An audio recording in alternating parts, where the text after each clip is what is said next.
Not far away from the Tegeler Fließ and just a few minutes walk from the Mühlenbeck-Mönchmühle train station, you can discover a unique authentic pond landscape of the Dandelion Path, an around 4 km long, largely natural circular hiking trail.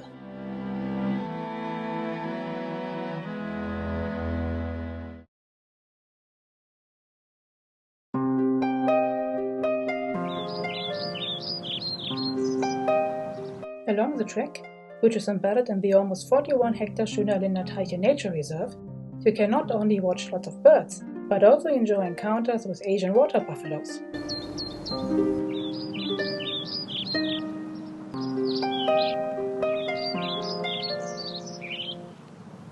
And conics, an original wild horse breed from Central and Eastern Europe.